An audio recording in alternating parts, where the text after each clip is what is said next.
Reflecting back on my reselling journey thus far, I'd probably do a lot of things differently.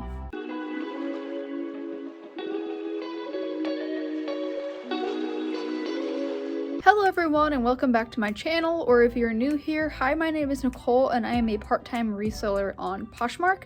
Today I want to talk about the things that I would do differently if I started reselling now, here in 2022, or just like lessons learned, things that like I wouldn't recommend doing, or things I would avoid doing at all costs. So if this is something that is interesting to you, please feel free to keep watching and subscribe if you like this content. And also give this video a like if this is a video that you like and you want to see more of in the future. I do reselling content every single week and I would love to have you around. So without further ado, let's get right into the video. The first thing that I want to talk about is just being more careful with what you pick up when you're sourcing. So this can kind of take many different directions. So one, just because it's new with tag does not mean it's worth picking up. This is a huge pill to swallow because a lot of the times I see a new with tag item at the thrift store and I'm like, oh, I have to pick it up. It's new with tags. It'll sell better. That's not always the case. You could pick up a new with tags item and it will sit forever. And I've actually had this happen several times where I had a new with tag piece that was like a really good piece. It wasn't selling. And so I had to realize that, you know, just because it has a tag does not mean it's going to sell quicker than something that doesn't have the tag. And this also goes for, just because it's a designer brand or a designer expensive piece does not mean that it's going to sell that well or sell, remotely near the retail price. So a lot of the times if you find like a designer piece out there at the thrift stores, they're hard to find, but when you do find them, you think, oh, I have to pick this up, it's going to sell well. But this is not always the case. So I've actually realized this several times when I was out thrifting, and actually many years ago I picked up a pair of Tory Burch flats at Plato's Closet. They were relatively cheap. I think I paid between $10 to $15 for them, and I thought they were going to sell really fast. Needless to say, I had them for about 2 years and they sold for about $40, I think, which was not that great because I didn't end up making that much money off of them. And here I thought I was going to sell them a lot more than that. So just because it's a designer piece does not mean it's going to sell at designer prices. So you have to kind of take that into consideration, and you need to be more cautious with what you pick up because it's not always going to sell where you think it's going to sell. And finally, just because it's a nice item or a nice style or something that you like, or something that you've picked up in the past, for example, if you have certain brands that you have thrifted all the years of your reselling, does not mean they're going to sell now. I mean, the things that sell really go in waves on Poshmark. And so, like, for example, Lululemon for me, years ago that would sell really well. I would sell it pretty quickly and it would sell pretty well. Then for about a year, it kind of slowed down for me and I couldn't sell Lululemon for the life of me. It was just like they were sitting, they would sell, like, I would get offers on them, but they would be like really cheap offers. And now it seems like it's picking up again, and a lot of people are actually saying that, it's selling well for them. I don't have a lot in my closet because I haven't been sourcing it, but I've heard it's, doing better for people now. So just because it's a brand that you've been sourcing for so long does not mean it's going to be a brand that's going to continue to sell for you. You need to do your research and make sure that the brands that you're buying are going to sell now in, the date that it is currently. So I always recommend doing your research before you go out thrifting to make sure that those brands are still selling really well, the comps are still good, and that you know what you're getting into, because the worst thing that could happen is you pick up a bunch of items that you were, swore by with the brands, and then they just sit for like a couple years. You don't want that to happen. You want your inventory to flip pretty quickly. Okay, so the next thing I want to talk about is just making sure that you make your listings better from the start. So when I started reselling, I kind of just started from the basics. I didn't really have a setup or anything. I just kind of took my photos wherever I could take them. And the descriptions were kind of like very much lacking thereof a description. They were, not very detailed. They were not descriptive. And honestly, a lot of them had typos in them. And I didn't go back and check them for years. And actually, this past week, I took the time out of my week to make sure that I made my listings better. My current listings, that is, because I can't go back and change the listings that I had many years ago. But because I have now made a lot of changes, I have since gotten a backdrop and a ring light and a mannequin and, different tools that I need to make my listings better, such as like a tape measure and stuff like that. I have took the time to go through every single listing in my closet and retake the photos, whether that be the cover photo or the photos of the item, in detail. And wow, did it make a huge difference. So it took my photos from being like dark and like the color not being accurate and descriptions having tons of typos, even titles having typos, and lacking of a description. So me just saying this is a beautiful top, well, okay, that wasn't really helpful for anyone that was trying to purchase something. So I really made sure I went back through, added measurements, added details, added any flaws, and took better photos. And this makes such a big difference because that's what people are going off of to buy your item. They're going off of just what you have listed. So they don't know, if the item looks exactly the same if it's not in the photos, because they can't tell that. So I think it's so important to do this from the start. And because I have like 300 listings now, I had to backtrack and I had to take a whole week to do this. And it took a lot of time. So I just highly recommend starting from the start with better listings, with better photos, and making sure you don't have these mistakes, because otherwise you have to backtrack, and it took me forever to do it. And wow, did it make a huge difference, and I am very happy with it, and I love looking at my closet now because it just looks so much better. I also color coordinated everything, and that also makes a huge difference to me. Don't know why, but I like everything color coordinated and categorized by color, or by type, so it's easy for them to find things if you're searching them. But I think it makes a big difference to take better photos from the start, and I would totally do this differently if I started reselling now. I would just be more careful and make sure my listings are better. This will solve a lot of problems, and it will just look so much better to begin with. So I highly recommend, if you haven't already done this and you've already been reselling for many years, I highly recommend going through your items. You'd be shocked with how many photos, the item does not look the same because of horrible lighting, or you have a lot of typos. Like, I swore I wouldn't have any typos, but then every single time I was going through a listing, I would say, oh, this title has a typo, or this description has a typo, and that hurts your SEO, hurts your search engine optimization. So I hope that this helps you, take away something from this. Just making sure that your listings are better. And if you haven't already started reselling and you're thinking about starting reselling, just make it better from the start. Invest in, the backdrop, the mannequin, all the things that you need, and just start with better photos, and then that way you don't have to waste the time to go back through and take the photos over again. This next one is a holy grail for me, and it is, I wish I was just more consistent, and I wish I could do that now and just take back all the times that I wasn't consistent before. So this one is so important to do, and I always talk about it in most of my videos just because I want to engrave it into your heads just like it was engraved into mine. It's so important to do, and if you are not consistent, you're not going to see consistent results. And people just don't understand this, and they don't, actually do the consistency part, and then they wonder why, the sales are slow, or they wonder why they're not making sales, or they wonder why, they're just not getting any offers or anything. And it all ties back to being consistent. This is so important to do, especially on Poshmark, but not always just on Poshmark, but on other platforms too. You need to be consistent with your activity, whether that be listing or sharing or, anything of that sort. You need to be consistent, and you need to be doing it every single day. And so if you don't have the time to commit to doing this, then you need to know that up front, and then you either need to make the time, or maybe this isn't for you. But being consistent is so important, and doing something every single day is so important. So I have gone through many, months and weeks or, days at a time where things were not consistent for me, where I wasn't getting any sales for a week, or no matter what I did, I couldn't make a sale. And I've realized over time that it was because I wasn't being consistent with my actions. I wasn't sharing, I wasn't posting, I wasn't listing new items, I wasn't engaging in things. And especially with Poshmark, like I said, this is a platform that they really go strictly on engagement and activity, and so they really like that, and the algorithm favors that. So if you're not posting and you're not being consistent, you're going to get pushed back in the algorithm. So it's very important to do this, whether that be posting every day, sharing every day, all the above. It's really helpful to do this. Also, another one that's really important to do is relisting and delisting.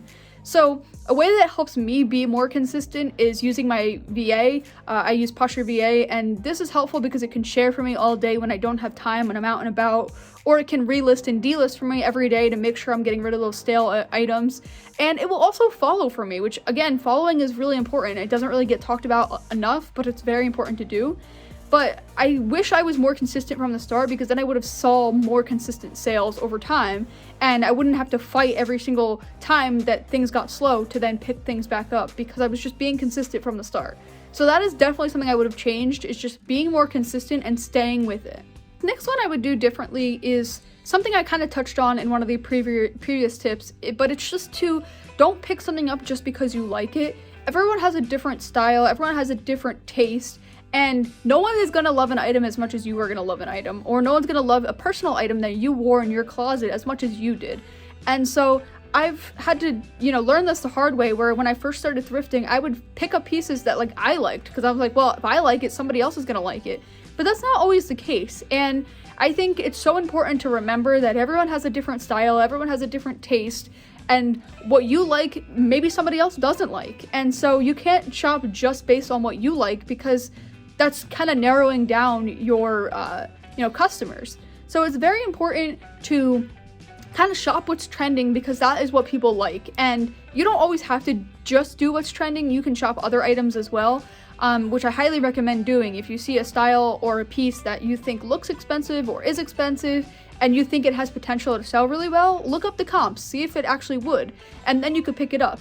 And I also think it's not as important to focus on brand in particular, because a lot of the times there are people, I've seen it, a lot of the times where people aren't looking for brand specific items. They're just looking for a style that they like, a color that they like, or something. So I don't think it really matters as much to have, a certain brand, but it just depends on what the item is, or if it's a newer item, or even if it's not and it's a vintage item, that's a whole different category. People still like vintage as well. But I think the key takeaway from this is to just make sure that you're not shopping for yourself, because this is for your business. This is not for you. You're not the customer in this case. So when you go out to the thrift store or the Goodwill and you see a piece that you don't particularly like, but you think it will actually sell, pick it up. It might actually sell, and it might surprise you. But don't just shop things that you like or that you would wear, because that's kind of narrowing down your search. And then the other thing too that goes off of this is don't just pick up the same size and everything. Pick up different sizes. When I first started, I only was picking up small and medium, and I think that was kind of hurting me. And now I have since picked up a lot more sizes, ranging from extra small to plus size, and I've noticed that that really helps make more sales. So I think getting a range of sizes, a range of brands, and a range of styles will really help make a huge difference in your business. This next one is to just make sure you check everything over and over when you're out thrifting before you purchase it. I had to learn this one the hard way, and I've picked up several pieces where they had a flaw on them, or maybe it was like stained and I couldn't tell because of the lighting in the store, or maybe I was in a hurry so I just didn't really check over the item. And then sometimes I've been able to sell the item, or sometimes I've realized that like it's not going to be worth the potential bad review, so then I just don't end up listing it, and then I just take the loss on it.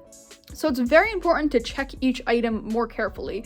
And so now I have a system that I've created recently, where when I go out thrifting, I check the piece when I pick it up, and then I also check it again, like occasionally once my cart gets full, I'll put things back and I'll check the items. But then I also check again for the third time before I go to the checkout register to make sure I thoroughly check the pieces. And especially in, pants or jeans or anything, make sure there's no stains, make sure there's no holes or anything. And really important, but kind of always forgotten about, is like make sure you check like the crotch of jeans, because sometimes you never know. You just want to check everything, and make sure you thoroughly check over and over again. Check every part of the item. Just because it looks good from one angle doesn't mean it's going to look good from the other. Check for flaws, check for stains, check for rips, and all of these things are very important to do. And if I could go back in time and change these things beforehand, I wouldn't have had so many items that I had to just take a loss on, that I wasn't able to, resell. And even when I am able to resell them, I have to discount them heavily for the flaws, which I have had good luck doing. But I recommend, if you're gonna, spend the money to get this item to then flip it, you might as well make sure that you're gonna maximize the profits and not have to sell it at a discount. So if it's something that you can fix, like you could whip stitch it, you can clean it, you could sew it yourself. Like if it's something like that, then that's fine. But don't invest in a piece that you don't think you're gonna actually be able to clean, because then you might be, tough out of luck with the item. And make sure that you are checking your items as carefully as you can. And if you need to like go to, shine a bright light on it, make sure you're in good lighting. Just make sure you're thoroughly checking, because this makes a huge difference, and you don't realize the amount of times when you get home and there's a flaw in your item and then you can't do anything about it. And the last item I want to talk about is just making sure that you list things immediately once you get home from sourcing. And if you can't do it that day, make sure you do it that week. And this one is so important to do, and because a lot of resellers realize over time that they end up making a death pile of all the inventory that they need to list, or they run out of time, and then so they just have this massive pile, but then they continue to go out thrifting. I know we're all guilty of it, but it's just so important to list immediately for many reasons. One, so you don't have the pile accumulate over time, and then two, just because those brands that you thrifted, those styles that you thrifted, might be on trend right now and might not be on trend in like a month or a year. So if you don't list them, it's going to be like not worth picking them up. And if you get them listed immediately, you're more likely to make the sale. And so especially when you shop like a trendy item, or you shop a, in-season piece, it's very important to list it right away, because it will probably sell quicker than it would if you, listed it on the off season, or if it wasn't as trendy anymore. And it's also just good to stay on top of your inventory, because you don't want to have items that are not listed because you can't sell them. You're not making a profit on that. And it can't sell if it's not listed. So this is so important to do, and to just stay ahead of this. And so if I had started reselling over again, I probably would have just continued to, list immediately and record it in, my inventory sheet, and make sure then I get it listed, because you never know, like you don't want it to sit around. And I've actually done this a couple times with pieces where I will, wait to list them for whatever reason, and then they just don't sell as fast because they're, not as trendy, or they're not as popular at the time, or it's just not in the right season. And I've noticed if I list things right away, and especially if they're, trendy and in season and all that, they will sell very quickly. And this actually happened with a pair of boots that I got in a mystery box. They were like a like a cognac color. They were velvet, and they were a bootie with a block heel. So that is a very trendy style right now, and people are looking for booties, and also they were looking for that color because it's a nice fall color. And so I, was gonna wait to list them, but then I was like, wait, why am I waiting to list them? They're not gonna sell if I, have them sitting on my shelf. And so I listed them, and actually within like a week they sold. And so it just really goes to show that like it's so important to get things listed right away.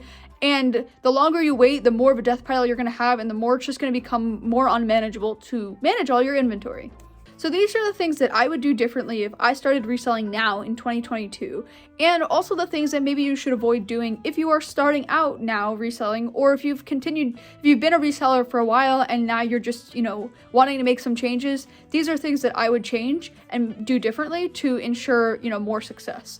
I'm sure there's a lot of other things that I, would do differently, but these are just the things that came to my mind, and I wanted to talk about them today because I'm sure it could help some of you out. And even if you take one thing away from the video, that's fine. If you take away all the points that I made, that's fine too. I just want this to be helpful to, other people that are in the same situation as me, if they're wondering why they don't have consistent sales, or if they're wondering, whatever the case is. I want this to be a helpful tool for you. So if you found this video helpful in any way, please like it to show support of this video, and let me know that you like this video by leaving a comment down below with something that you wish that you would do differently, or that you wish that you knew before you started reselling, or that, is a lesson that you would avoid doing to, other people that are starting to sell now. And if you want to see more reselling content, I do reselling content every week, like I said, but here's some old videos of mine. If you want to see a things that you should and shouldn't do on Poshmark video, click right here. And if you want to see the best new features that Poshmark has, click right here. But until next time, I'll see you then.